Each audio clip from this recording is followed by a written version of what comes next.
Hello दोस्तों, राधे राधे। तो आप लोग कैसे हैं? भगवान की दुआ से आप लोग बहुत अच्छे होंगे, अपने खूबसूरत काम में मस्त एवं व्यस्त होंगे।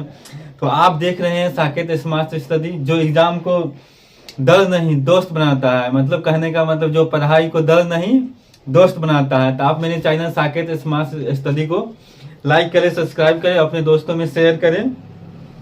तो आज हम आप लोगों को बताने वाले हैं रेक्टेंगल यानी आयत। आयत ये तो एग्जाम में पूछा ही जाता है 6 से 10 क्लास में, अक्सर बोर्ड क्लास में पूछे जाते हैं और प्रतियोगी परीक्षा में भी पूछे जाते हैं। इसीलिए हम आज बताने वाले आयत, जैसे आम जीवन में भी आयत को आप देख सकते हैं। जैसे मैं मान लीजिए ये दस्तर, ये भी आयत है। मान लीजिए मोबाइल जो यूज करते हैं, ये सब भी आयत है। तो आज बताने वाले हैं, मेरा चैनल का नाम आप जानते हैं साकेत स्मार्ट स्टडी।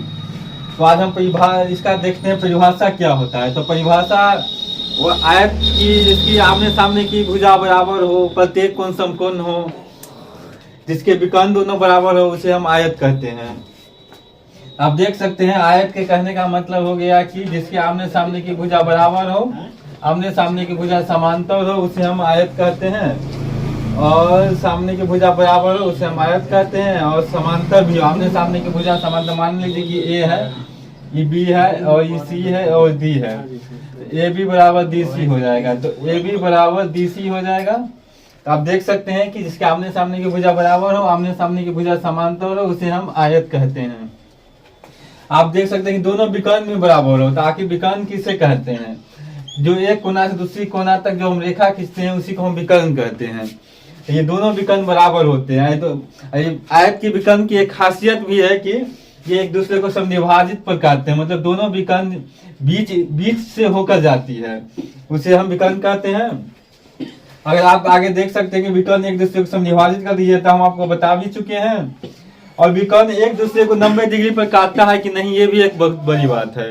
तो विकर्ण एक दूसरे को 90 डिग्री पर नहीं काटता। जैसे समचतुर्भुज में पिछले वाली वीडियो में आपको हम बताए थे कि विकर्ण जो होती है जो 90 डिग्री पर काटती है एक दूसरे को, समचतुर्भुज में हम बता चुके हैं। इसमें है कि आयत में ये विकर्ण 90 डिग्री पर नहीं काटती है। विकर्ण एक दूसरे को 90 डिग्री पर नहीं काटती है और सम्मुख कोण समद्विभाजित नहीं करती है। मान के चलिए कि ये 90 डिग्री है आयत में, इसका जो विकर्ण यहाँ जाएगा ये बराबर बराबर नहीं बांटेगा। मान के चलिए 45-45 नहीं होगा, सम्मुख कोण को समद्विभाजित नहीं करती है। अब आगे आप देख सकते हैं कि चारों भुजा के मध्य से बना आकृति कैसा होगा।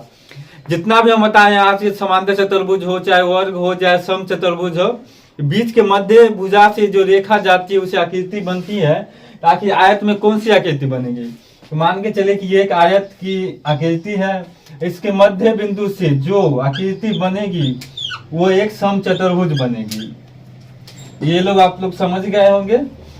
चलिए, जो भी आप ये वीडियो देख रहे हैं 6 से 10 तक लगेगा, ये सब इसमें सभी बोर्ड पे एग्जाम में पूछा गया है। अक्सर प्रतियोगी परीक्षा में भी अक्सर ये आयत से सवाल आते हैं।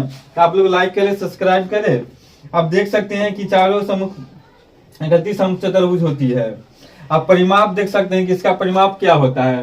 तो 2 गुने लंबाई जो चौड़ाई, तो परिमाप को चारों भुजाओं का योग को हम परिमाप कहते हैं। इसमें 2 गो लंबाई है, इसमें 2 गो चौड़ाई है, इसीलिए हम 2 गुने लंबाई प्लस चौड़ाई कहते हैं।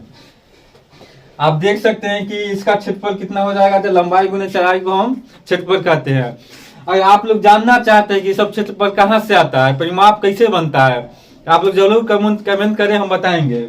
वैसे अगले वीडियो में हम जरूर बताएंगे आपको कि ये क्षेत्रफल कहाँ से आते हैं और ये परिमाप कहाँ से आते हैं।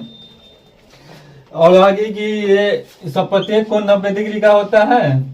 मान लीजिए कि लंबाई हो गई 5 और चौड़ाई हो गई 10, इसका परिमाप कितना हो जाएगा?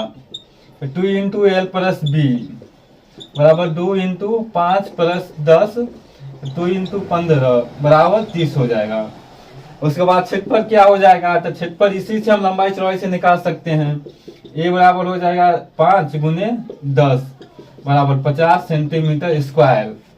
और परिमाप में स्क्वायर नहीं होता है। चलिए, जब वीडियो कैसा लगा आप लोग जरूर बताइएगा। मेरे चैनल का नाम आप लोग जानते ही हैं साकेत स्मार्ट स्टडी, जिसे आप लोग लाइक करें। चलिए दोस्तों, राधे राधे।